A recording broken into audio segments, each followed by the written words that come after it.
ভয়ঙ্কর বিভৎসতার মধ্য দিয়ে গেল দেশ এবং এখনও যাচ্ছে। আপাত যে শান্ত অবস্থা দেখা যাচ্ছে, বিরাজমান মনে হচ্ছে, আমি মনে করি না এটা সত্যিকার শান্তির জায়গা, কবরের নিস্তব্ধতার মতো। এদেশটা থেকে আসলে কবর বানিয়েই ফেলা হয়েছে। বাংলাদেশে কোনো আন্দোলনে, আমরা যে কোনো ফর্মের আন্দোলন, আমি স্বাধীনতার পরের কথা বলছি, যেখানে ৩-৪ দিনে ১৭০ জনের বেশি মানুষ হত্যা করা হয়েছে, এরকম কোনো ঘটনা বাংলাদেশের ইতিহাসে ঘটে নাই। সো বাংলাদেশের স্বাধীনতার পর এত রক্তপাতপূর্ণ, এত রক্তক্ষয়ী আন্দোলন আর হয়নি। এই যে ১৭০ সংখ্যাটা বললাম বা রক্তক্ষয়ী এত বললাম, এটা অফিসিয়ালি ফর্মালি আসা আমাদের সামনে যে তথ্য, আমরা কি এখনও সব তথ্য জানি? আমার সন্দেহ আছে। আমার সন্দেহ আছে সরকারের আচরণের কারণে। কারণ ইন্টারনেট বন্ধ করে রাখা হলো অনেকগুলো দিন। আমি জানি সরকার সাথে সাথে বলে উঠবে, ইন্টারনেট তো আমরা বন্ধ করিনি, মহাখালীর ওখানে সেখানে ডেটা সেন্টার কেবল টেবল পুড়িয়ে দিয়েছে, কেটে দিয়েছে, ইত্যাদি ইত্যাদি বলা হবে। কিন্তু আমরা ধারণা করতে পারি আসলে ঘটনা কি ঘটেছে। সো ইন্টারনেট আসলো এবং ধীরে ধীরে আমরা বুঝতে পারবো কি ইন্টেন্সিটি এবং কি এক্সটেন্ট এর বল জনগণের ওপরে প্রয়োগ করা হয়েছে, যে এই বিভৎস পরিস্থিতি তৈরি হয়েছে। মানে অফিসিয়ালি আমরা যে তথ্য পেয়েছি সেটাই ভয়ঙ্কর। আরও তথ্য আমরা আস্তে আস্তে পেতে থাকবো, আমরা বুঝতে পারবো কি বিভৎসতা চলেছে এই কয়েকটা দিন। যারা মারা গেছেন, যারা আহত হাজার হাজার হয়েছেন। এই আহতদের মধ্যে ছাত্রলীগ আছে, নিহতদের মধ্যে ছাত্রলীগ আছে, পুলিশ আছে। আমি আগেও বলেছি, আপনাদের হয়তো ভাল লাগবে না, প্রতিটা মৃত্যু সেটা জারি হোক না কেন, প্রতিটা আহত হওয়া, জখম হওয়া, সেটা ছাত্রলীগ হলেও আমি খুবই আহত বোধ করি। আমি আগেও বলেছি যে দেশের লিস্ট একটা ডেমোক্রেটিক প্রসেস যদি কাজ করত, ছাত্রলীগের ছেলেদেরও এসব করে বেড়াতে হতো না। আমরা কি খেয়াল করি যে স্বাভাবিক অবস্থায়ও ছাত্রলীগ করার নামে তারুণ্যের কি মারাত্মক অপচয় চারদিকে? আর দেশে এতগুলো মানুষ মারা গেল প্রথাগতভাবেই, এবং এতে কিছু আসে যায় না। আওয়ামী লীগ একটা জায়গাতেও আনপ্রেডিক্টেবল কিছু করে না। যা মানে এরকম কিছু ঘটলে আওয়ামী লীগ কী করবে, সরকার কী করবে, আমরা যদি অনুমান করে কিছু কথা বলে রাখতাম, প্রত্যেকে লিস্ট পলিটিক্যালি কনসিয়াস মানুষ, কোনো অ্যানালিস্ট হওয়ার দরকার নেই, প্রতিটা জিনিস অক্ষরে অক্ষরে তাই হয়েছে। জঙ্গিরা হামলা করেছে, বিএনপি জামাত হামলা করেছে, এসব কথা এসছে, রিপিটেডলি এসছে, কোনো তদন্তের আগেই। আপনি একটা বিচার বিভাগীয় তদন্ত নাকি করছেন, একজন বিচারককে হাইকোর্ট বিভাগের দিয়ে আপনি তদন্ত করছেন, কিন্তু আগে রাষ্ট্রের প্রতিটা পর্যায় থেকে বলা হচ্ছে বিএনপি জামাতরা করেছে। তো তাহলে আসলে তদন্তের দরকার কি? কিন্তু ওই একই ন্যারেটিভ। কিন্তু বিএনপি জামাতও যদি করে, তারাও যদি মারা যায়, এর জন্য সরকারের দিকে লিস্ট একটা শোক দেখানোর দরকার ছিল। দেখি নাই, বরং এসব হামলা আন্দোলনকে বিশ্রীভাবে ট্যাগ করার চেষ্টা করা হয়েছে। টোকাই ভাড়া করে এনে নাকি করা হচ্ছে। মানে কি তাচ্ছিল্য নিয়ে টোকাই শব্দটা তারা বলছেন, অবাক হয়ে দেখলাম। মানে আপনি যখন একটা স্বৈরাচারে পরিণত হন, কোন শব্দ ব্যবহার করবেন, কোনটা করবেন না, ওইটুকু সেন্স হওয়ার কাজ করে না। এটাই নিয়ম, এটাই হওয়ার কথা। অবাক হই না। আপনার ভাষা মতে যারা টোকাই, যদি সেরকম মানুষ থেকে থাকে, গুলির পর গুলি হচ্ছে, একদিন এককভাবে 40, একদিন 66, এরকম সংখ্যায় মারা যাচ্ছে। 40 জন যেদিন মারা গেল, তার পর দিনই, আবারও বলছি এগুলো অফিসিয়াল হিসাব, তার পর দিনই 66 জন মারা গেছে। মানে এই গুলির মুখেও আপনাদের ভাষায় তুচ্ছ তাচ্ছিল্য যাদেরকে করেন টোকাইরা বুক পেতে দিচ্ছে কেন? আমি ব্যক্তিগতভাবে মনে করি বাংলাদেশের এই আন্দোলনটা যা হয়ে গেল, সেই আন্দোলনটা তিউনিসিয়ার মোহাম্মদ বুয়াজিজিকে কেন্দ্র করে যে আন্দোলন হয়েছিল, একজন ফল ব্যবসায়ীর নিজের গায়ে আগুন দেয়া নিয়ে, তার সাথে তুলনীয়। কেন তুলনীয় আমি পরে আসছি। এই ঘটনার মধ্যে মানুষের যত রকমভাবে মানুষের জীবনে দুর্বিষহ অবস্থা তৈরি করা যায়, সবই তৈরি করা হলো কারফিউর আগে থেকেই। যখন আপনি ইন্টারনেট বন্ধ করে দিলেন, সরকার বলছে ডেটা সেন্টার পুড়েছে, তো এখন ধরুন ডেটা সেন্টার বা রামপুরা টিভি ভবন, সেতু ভবন, এরকম অনেকগুলো ভবনের মধ্যে প্রচণ্ড রকম আক্রমণ হয়েছে, দেখেছি আমরা। দায় দেওয়া হচ্ছে যারা করেছেন তাদের উপরে।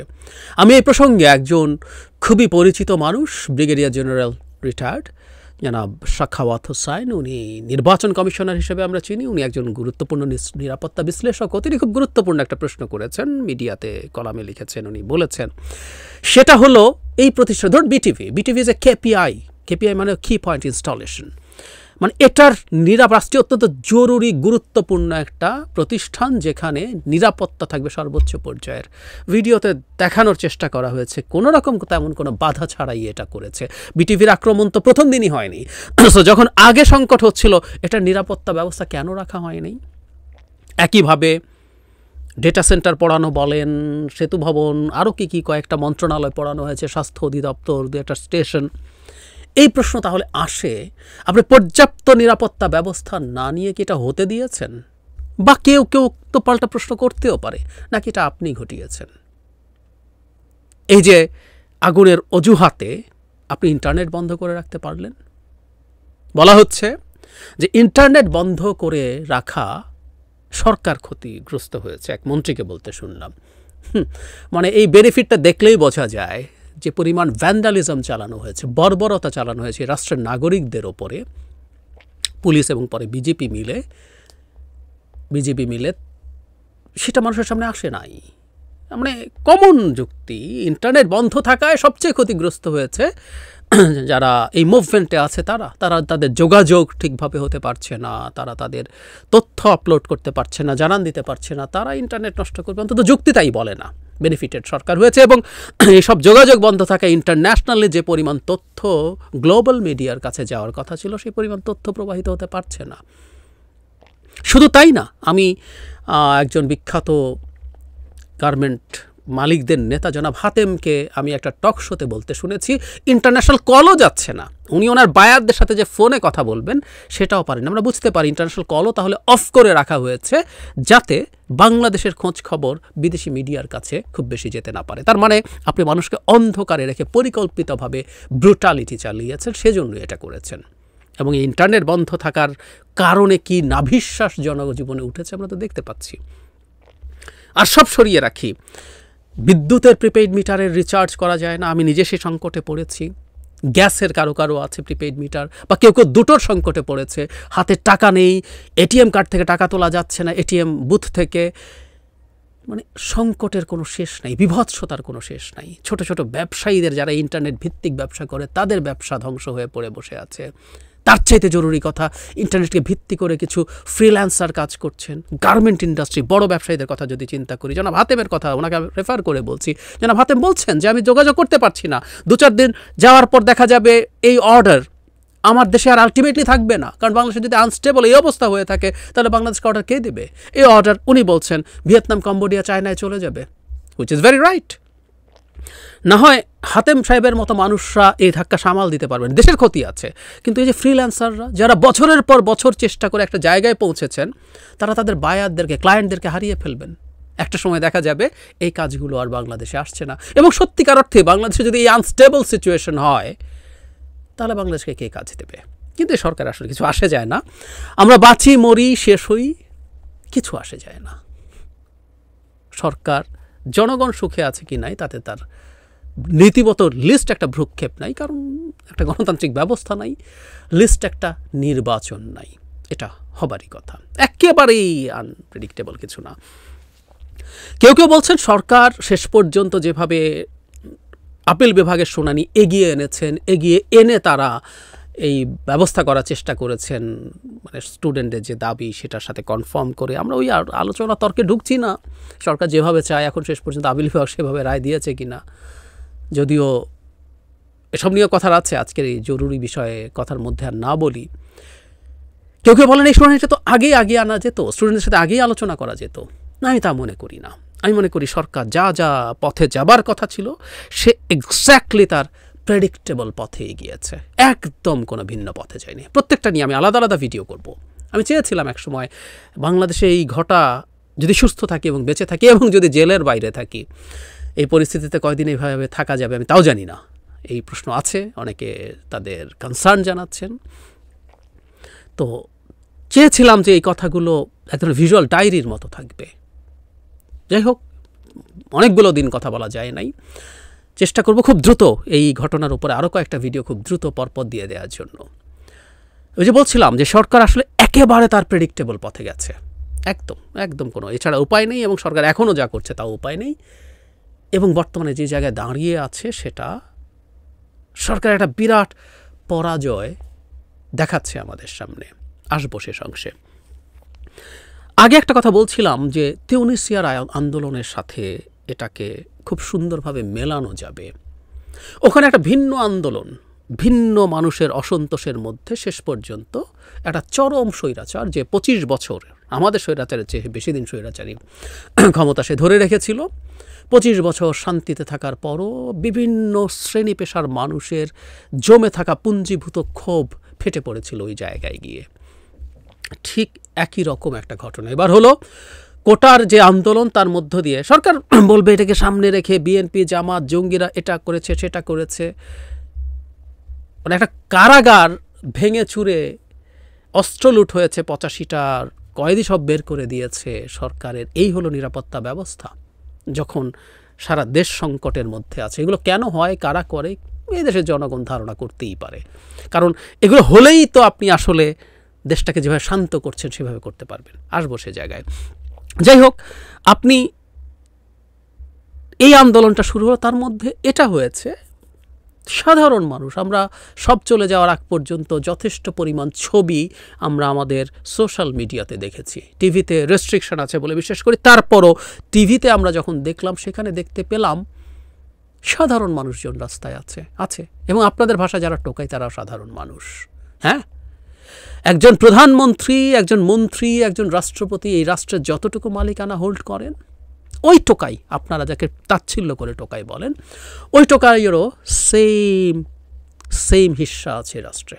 ইয়াস, কথার কথা না, আমি বাস্তবতায় বিশ্বাস করি। সো সে তার অসন্তোষ, অন্যর অসন্তোষ, ইভেন আমি বহুবার বলেছি কোটার স্টুডেন্টরা এতটা নামতো না তার যদি এই বিভৎস রকম বেকারত্ব না থাকতো, ওর যদি প্রাইভেট সেক্টরে অনেক ভালো জবের স্কোপ থাকতো। তথাকথিত উন্নয়নের নামে কিচ্ছু হয় না এই দেশে আসলে।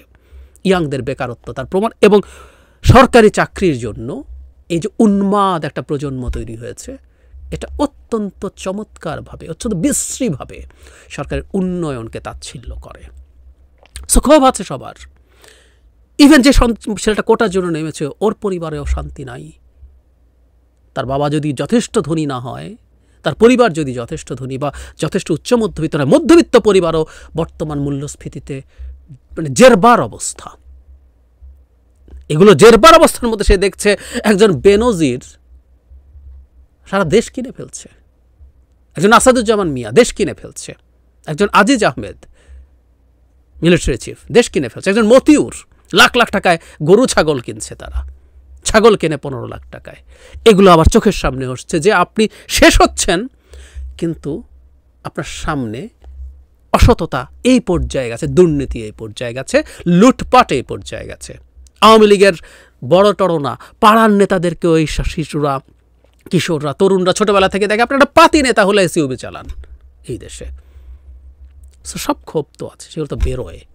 তিউনিসিয়া মডেলের সাথে এইটাই মিল আছে। এবং কেউ কেউ বলছে সরকারের এই ক্ষোভগুলো দেখা উচিত না, সরকার এই ক্ষোভ দেখবে না। সরকার কি করবে আমি আলাদা একটা ভিডিওতে কথা বলবো, এবং ওটাই সরকারকে করতে হবে। বলছিলাম শেষে আসবো, যেই কারণে এই ভাঙচুর এবং এই ভ্যান্ডালিজম আপনাকে অনেক দেখাতে হয়েছে। আপনি আসলে কারফিউ দিতে চেয়েছেন, আপনি মিলিটারি ডিপ্লয় করতে চেয়েছেন। মিলিটারি ডিপ্লয় করার ক্ষেত্রে যেটা হয়, সরকারের এক ধরনের পরাজয় তো বটেই, কিন্তু তারপর আপনি ইন্টারন্যাশনালি প্রচুর চাপের মুখে পড়বেন, এবং কারফিউতে মানুষের নানান রকম সংকট হচ্ছে। সো সেটাকে জাস্টিফাই করতে পেরেছেন এই জিনিসগুলো দেখিয়ে, যে এই রকম রাষ্ট্রীয় সম্পদের ক্ষতি হয়েছে, রাষ্ট্রের বিরুদ্ধে এটা হয়েছে সেটা হয়েছে বলে আপনি এদেরকে ডিপ্লয় করেছেন, এবং অ্যাপারেন্টলি একটা শান্ত অবস্থা বিরাজ করছে। কিন্তু একটা কথা মনে রাখা জরুরি, মিলিটারি দিয়ে আপনি শান্ত অবস্থা বিরাজ করাতে পেরেছেন, এটা আদৌ শান্ত অবস্থা না, এটা শান্তি না, নো ওয়ে। বরং প্রবল পরাক্রমশালী একটা সরকার, যে মোটামুটি শান্ত একটা অবস্থা তৈরি করার জন্য অফিসিয়াল হিসাবে 170 জন মানুষকে হত্যা করতে হয়েছে, কারফিউ দিতে হয়েছে, মিলিটারি ডিপ্লয় করতে হয়েছে, সিভিল যে প্রশাসন, যদিও সিভিল প্রশাসন আন্ডারে কাজ করছে, সিভিল বাহিনীগুলোকে দিয়ে পেরে ওঠে নাই। একেবারে নির্বিচার গুলি করার দৃশ্য আমরা দেখেছি পুলিশের দিক থেকে, পারা যায় নাই। সুতরাং আপনি যখন কারফিউ এবং মিলিটারি দিয়ে আপাত একটা শান্ত অবস্থা তৈরি করেন, এটা সরকারের পরাজয়, বিরাট পরাজয় আমি মনে করি, আমি বিশ্বাস করি। আর আমরা আস্তে আস্তে আরও দেখতে থাকবো, দেখতে পাবো, আমাদের সামনে নিশ্চয়ই তথ্য আসবে। আমি এটাও মানি কিছু গুজবও আসবে, গুজব আসেও এই ধরনের প্রত্যেকটা ক্ষেত্রে। এটা তোকে তো আসলে একটা আন্দোলনের পর্যায়ে সরকার রাখেনি, যুদ্ধের পর্যায়ে নিয়ে গেছে। সো এইরকম পরিস্থিতিতে গুজব তৈরি সব দিক থেকে হয়, সরকারের দিক থেকে হয়, যারা আন্দোলন করছেন তাদের দিক থেকে হয়, কিন্তু এগুলোর বিরুদ্ধে আমাদের দাঁড়াতে হবে। আমরা বিপক্ষেরও গুজবগুলো যাচাই বাছাই করতে হবে। এবং আমি মনে করি এটা কোনোদিন ইন্টারনেট বন্ধ করে দিয়ে এই গুজব ঠেকানো যায় না, কোনো দিন যায় না। বরং সরকার সম্ভবত চেয়েছে যে পরিমাণ ব্রুটালিটি তারা মানুষের উপরে করেছে সেটা মানুষের সামনে না যায়, কিন্তু এটা আসবে তো, আজ হোক কাল হোক, আসবেই। এবং একটা কোটার প্রজ্ঞাপন জারি করেই এটা রিকনসাইল করা যাবে আমি মনে করি না। এদিকে আপনি বলছেন আপনি শান্তিপূর্ণভাবে ছাত্রদের সাথে নেগোশিয়েট করছেন, অথচ আপনি একজন সমন্বয়ক জনাব নাহিদকে তুলে নিয়ে গিয়ে পিটিয়ে জখম করে রাস্তায় ফেলে রাখা হয়েছিল না? 4 জন সমন্বয়ককে পাওয়া যাচ্ছে না এখনো। চেষ্টা করা হচ্ছে কোটার যে আন্দোলনকারী সমন্বয়করা আছে তাদের মধ্যে বিভেদ তৈরি করার। আমি একটা জিনিস খুব মনে করি, এগুলো করে সরকার আসলে কিছু গেইন করবে না, কিন্তু তারপর সরকার এগুলো করবে, মানে এইরকম সরকার এগুলোই করার কথা। আবারও বলেছি, আগেও বলেছিলাম, আবারও বলছি, কেন সরকার ঠিক, মানে সরকার প্রতিটা স্টেপ আপনি প্রেডিক্ট করতে পারবেন এরকম সরকারগুলোর। সরকার একটা এন্ড গেমে নেমেছে এবং সেই এন্ড গেমটার ফাইনাল রেজাল্ট কী হবে, দেশ কোথায় যাবে, আমরা কোন পথে যাব, খুব সহসাই সেই জিনিসগুলো বোঝা যাবে। আমি নিজেও আমার টেক আপনাদের সামনে নিয়ে আসবো অচিরেই।